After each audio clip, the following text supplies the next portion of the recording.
muteramyi ijoro rigeze he ndareba nkabona umuteramyi akurikira ari inzu ya Isirayeli ubwoko bw'Imana uri ku rugamba kandi burageramiwe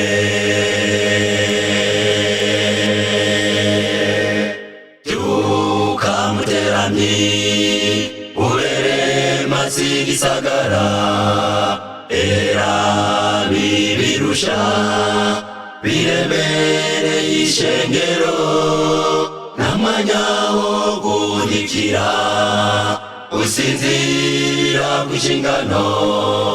reka umucu Siyoni urabagirane reka umucu Siyoni urabagirane ubikari hose aho hose tubaye mu ngo iwacu duhera i Yerusalemu hamwe n'i Samariya ndetse n'i Yudaya no ku muhero w'isi tugende fata ibitabo ngende tuje mu ivugabutumwa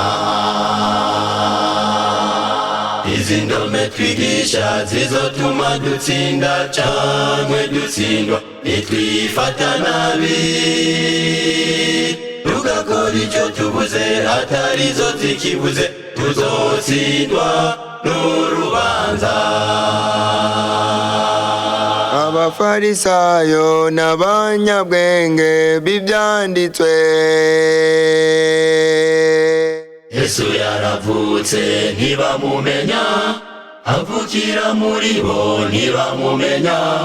baramugwanya gushitsa bamubambe baramugwanya gushitsa bamubambe nikuyu musi mugenzi turwanya umuco twawe nikuyu musi mugenzi turwanya umuco twawe nikuyu musi mugenzi mugwanya umuco mwawe nikuyu musi mugenzi mugwanya umuco mwawe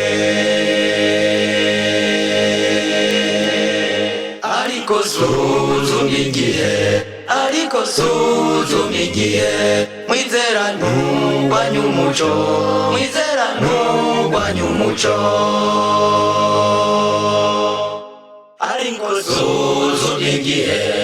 ariko suzuma igihe mwizera ntuje imbere umuco mwizera ntuje imbere umuco o Bibiliya umva zoyoborwa nayo o Bibiliya zoyoborwa nayo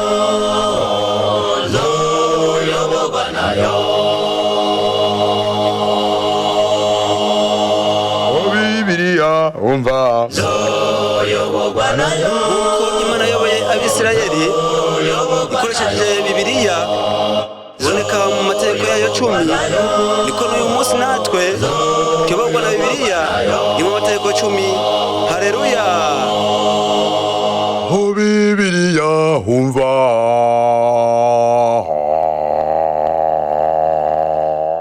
zoyoborwa nayo zoyoborwa nayo zoyoborwa nayo zoyoborwa nayo